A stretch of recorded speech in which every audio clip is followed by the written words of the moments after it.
Dans ce rappel numéro 1, nous allons parler de la stabilité des atomes et le schéma de Lewis des entités chimiques. Entités chimiques, ici, on va s'intéresser aux ions et aux molécules.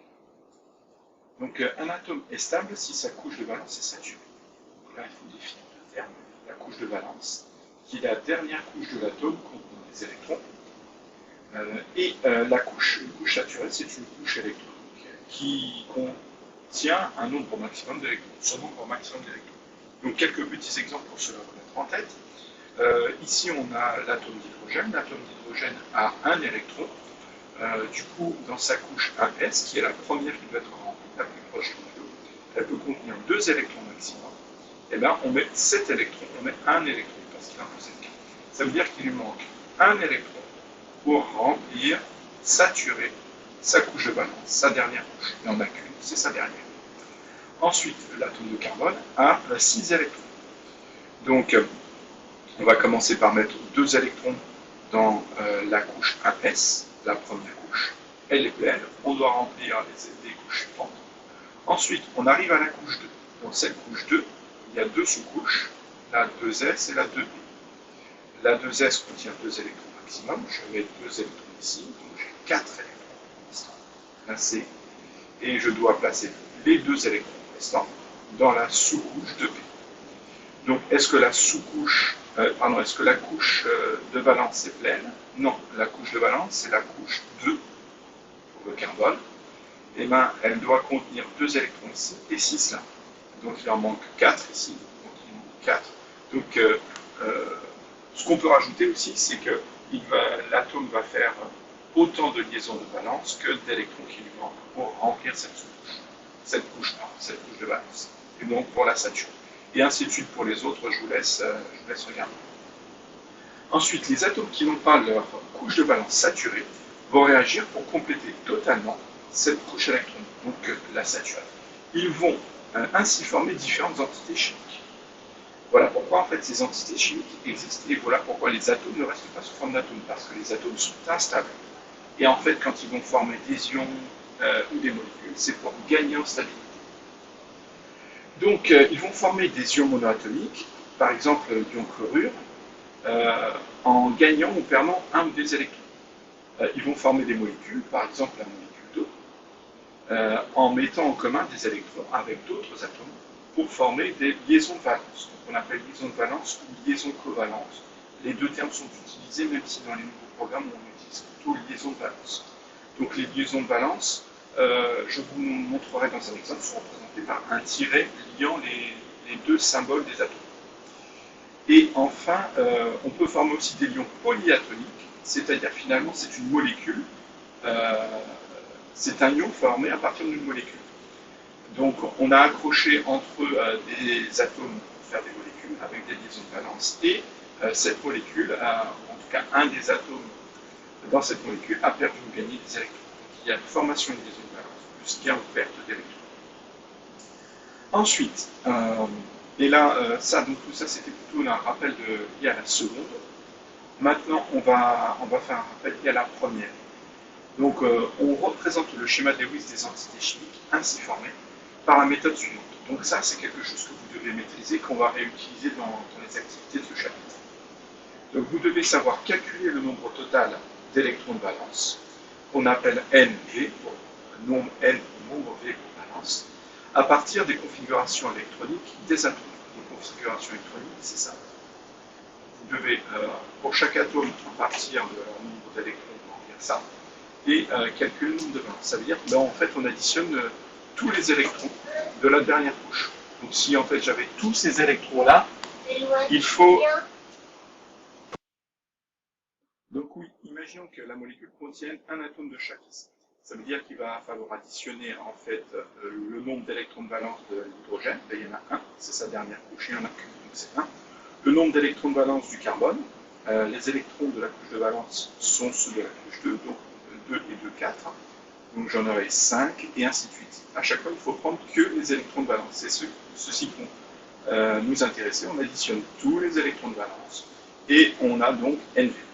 En déduire le nombre total de doublés liants et non liants, le nombre total de doublés, en fait, ça va être le nombre de Donc un doublé, c'est 2 électrons, mais il suffit de prendre le nombre d'électrons de valence et de le diviser par 2. Ensuite, on place au centre de l'entité chimique l'atome qui doit gagner le plus d'électrons. Donc par exemple, si je devais utiliser ça, eh bien, je vois que ces atomes-là, je vois que c'est l'atome de carbone qui doit gagner le plus d'électrons, donc qui va faire plus de liaisons de valence, donc de doubler liant. Donc je vais le placer au centre parce que ça va être plus simple d'approcher les autres en l'ayant placé lui au centre. Ensuite, lier les atomes entre eux avec des doublés liants. Donc en respectant ça, c'est que si pour l'atome il lui manque un électron pour remplir sa couche de valence, ça va faire une liaison de valence, et donc il va avoir un doublé liant, et ainsi de suite. Donc on respecte ces règles pour créer le nombre de liaisons de valence, le nombre de doublés liants indispensable, et respectant donc les règles, c'est-à-dire le but est de saturer les couches de valence. Et ensuite, excusez-moi, on représente la couche de valence de chaque atome en ajoutant autour des symboles des atomes les doublés non liants pour qu'en fait, ou les lacunes électroniques, pour représenter sa couche de valence. C'est-à-dire, si la couche de valence contient 2 électrons, il n'y aura qu'un doublé. Si elle contient 0 électrons, il y aura une lacune électronique. Si elle contient 8 électrons, eh bien, il faudra 4 doublés. Donc des doublés liants, des doublés non liants. On complète comme ça avec des doublés non liants, donc des tirés, mais qui ne lient pas 2 atomes. Et les lacunes électroniques sont représentées par des rectangles. Et enfin, si l'entité chimique est un ion, il faut noter sa charge en explosion. On mettra généralement à côté de l'atome qui a perdu ou gagné l'électron, le ou les électrons, on mettra sa charge à côté. Donc un petit exemple. Donc on va partir de la molécule d'eau. Donc je vais partir vraiment de zéro. Donc pour l'atome d'hydrogène, donc il y aura 2 atomes d'hydrogène, il a un numéro atomique Z égale 1, c'est-à-dire qu'il a un proton. Donc vu qu'il est électriquement neutre, il aura un électron. Un électron, donc sa configuration électronique c'est 1s1. Donc je repars au moins de 0, on l'aura vu. Ensuite l'atome d'oxygène aura un numéro atomique Z égale 8, ça veut dire qu'il a 8 protons dans son noyau, 8 charges positives, donc il aura 8 électrons, 8 charges négatives, parce qu'il est électriquement neutre. Et donc je vais placer ces 8 électrons, donc ça fait 1s2, 2s2 et 2p4. Comme ça j'ai placé mes 8 électrons ici. Et maintenant je vais essayer de les lier. Donc je vais calculer NV. Donc, alors on pourrait préciser, et je vais le faire, je vais le trouver, on pourrait préciser ici le nombre d'électrons manquants. Lui, il lui manque un électron, et lui, il lui manque 2 électrons. Donc là, il faut arriver à 6, là, il faut arriver à 2. Donc, on a bien ça. Tac. Donc j'ai le nombre d'électrons manquants. Une fois que j'ai le nombre d'électrons manquants pour chaque atome, je vais calculer, donc je peux calculer NV, donc le nombre d'électrons dans les couches de valence de tous les atomes.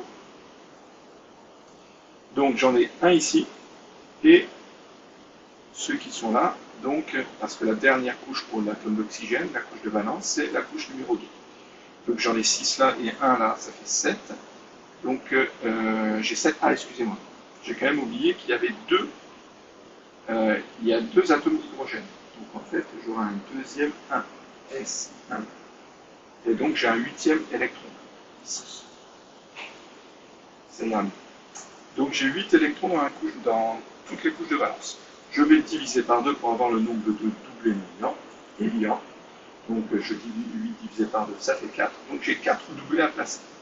Ensuite, je place au centre l'atome pour lequel il manque le plus d'électrons. Et bien c'est l'atome d'oxygène, il lui manque 2 électrons. Donc s'il lui manque 2 électrons, ça veut dire qu'il va faire 2 doublés liants. Donc je dessine ces doublés. Ensuite, j'ai 2 atomes d'hydrogène. Chaque atome d'hydrogène, il lui manque un électron pour saturer sa couche de valence. Du coup, il va faire un doublé liant. Et bien, si je mets un atome d'hydrogène ici, ce doublé liant est partagé avec l'atome d'oxygène, il en fait un, l'atome d'oxygène en fait un, ils sont contents. Ensuite, si je mets le deuxième atome d'hydrogène ici, j'ai bien ce doublé liant, cette liaison de valence, qui lie l'atome d'oxygène et l'atome d'hydrogène. J'ai bien respecté mes règles, qui sont que l'atome d'oxygène doit faire 2 doublés liants pour saturer sa couche de valence, et chaque atome d'hydrogène doit faire un doublé liant pour saturer sa couche de valence. Donc maintenant, j'ai saturé les couches de valence en créant ces liaisons de valence, ces doublés liants.